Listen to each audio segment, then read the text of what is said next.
দেশের সর্ববৃহৎ গাজীপুর সিটি কর্পোরেশনে নতুন প্রশাসক নিয়োগ দেওয়া হয়েছে। প্রশাসক নিয়োগের কথা শুনে নগরবাসীদের মধ্যে আনন্দ উদ্দীপনার ভাব লক্ষ্য করা গেছে। নবনিযুক্ত প্রশাসক আগামীকাল থেকে আনুষ্ঠানিক কার্যক্রম শুরু করবেন।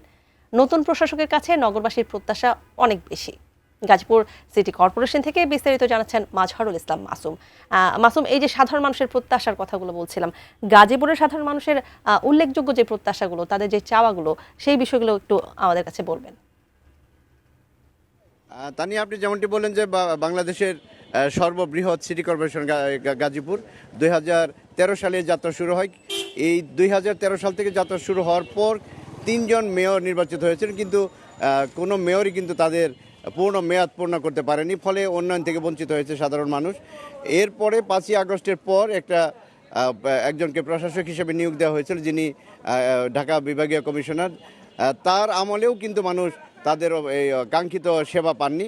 কিন্তু বর্তমানে যে সিটি কর্পোরেশনের নতুন মেয়র নিযুক্ত করা হয়েছে শওকত হোসেন সরকার, তিনি গাজীপুর মহানগর বিএনপির সভাপতি। তিনি স্থানীয় সরকারের অভিজ্ঞতা তার রয়েছে, কারণ কয়েকবার তিনি ইউনিয়ন পরিষদের চেয়ারম্যান ছিলেন এবং চেয়ারম্যান দায়িত্ব পালনকালে স্থানীয় সরকারের সাথে ওতপ্রোতভাবে জড়িত হয়েছিলেন। তিনি গতকালকে আমরা তার সাথে কথা বলেছি, আজকেও সকালেও কথা বলেছি। তিনি জানিয়েছেন যে তাকে যে গাজীপুর সিটি কর্পোরেশনের প্রশাসক নিয়োগ দেওয়া হয়েছে, তিনি যেহেতু স্থানীয় সরকার একাধিকবার কাজ করেছেন, তিনি জনগণকে সাথে নিয়েই তার উন্নয়নমূলক কাজগুলো তিনি ত্বরান্বিত করবেন।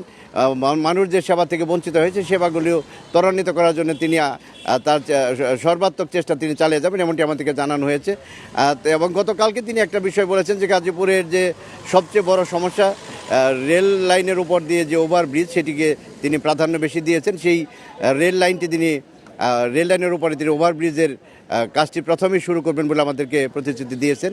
এছাড়া তিনি জানিয়েছেন যে মশক নিধন সহ খাল খনন এবং প্রণালী নিষ্কাশন, সেই বিষয়গুলো তিনি অগ্রাধিকার ভিত্তিতে দেখবেন এবং বিগত দিনে যে রাস্তাঘাটগুলো নির্মাণ করা হয়েছে, যেগুলো ভঙ্গুর অবস্থা, সেইগুলো তিনি অগ্রাধিকার ভিত্তিতে নির্মাণ করবেন এবং আগামীকাল থেকে তিনি তার কার্যদিবস শুরু করবেন। আজকে তিনি ঢাকাতে রয়েছেন। শহীদ প্রেসিডেন্ট জিয়াউর রহমান এবং খালেদা জিয়ার কবর জিয়ারত শেষে প্রধানমন্ত্রীর সাথে সাক্ষাৎ করে আসবেন এবং আগামীকাল থেকে তিনি তার নিয়মিত কার্যক্রম চালাবেন, এমনটি আমাদেরকে জানানো হয়েছে। তানিয়া।